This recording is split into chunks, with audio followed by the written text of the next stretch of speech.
Hey guys, Mr. Kaz here, and in this video I'm going to show you how to customize your tables that you're going to be inserting into your Google Docs to make them really stand out for your students. So the first thing we're going to do is we're going to go to Insert, and you're going to be able to insert a table. So let's do a 3x3 table.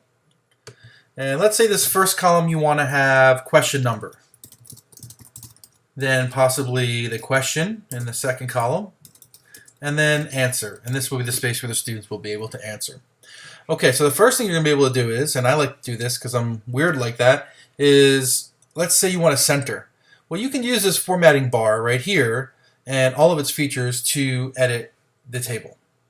So let's say we're going to center that. Let's also say we want to bold, since those are on the top level.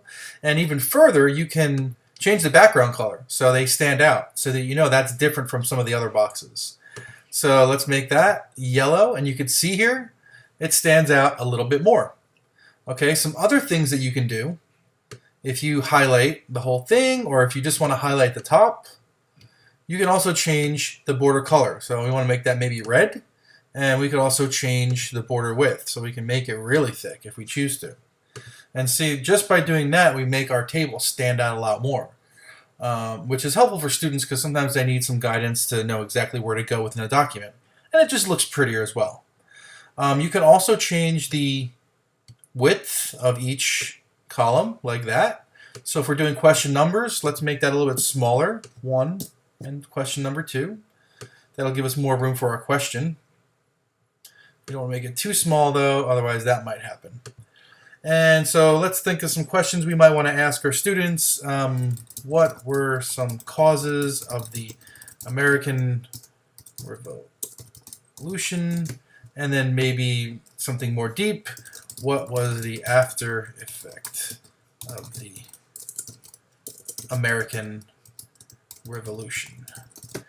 And I think that's 2 words actually right there. And so let's make a little more room for the students to answer. One way to make these boxes or these cells larger would be to just press the return button, and that will make it larger, and that will give the students a little bit more room. Now, you don't always have to do that, because if the students are typing in a box like this, as soon as they go to the next line, they're going to press enter. It's going to automatically resize itself. But just to show them that I want this much space to be typed, the students should see that and possibly give you a little bit of a longer answer. Okay, let's show the second way we can customize our table, and that requires us to go to the table tab on the top menu. We're going to insert a table. Let's say this one's going to be 4x4. Okay, once we've done that, we're going to be able to change the table properties. So we could change the border. Say we want to make it red, and then press OK, and you're going to see it changed it from black to red. Okay, let's see what else we can do. We can also change the background color, which I'm assuming we'll do for all of them.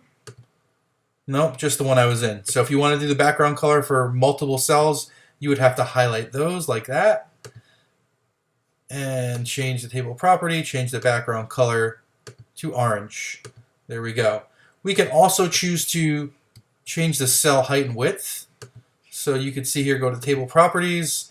I can change the column width maybe to 4 inches, and the minimum row height to, let's click that, 4 inches.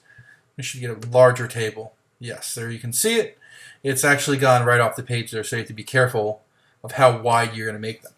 Now this way, I mean, there's some things to be said about this, but the first way that I showed you, I think, is much easier.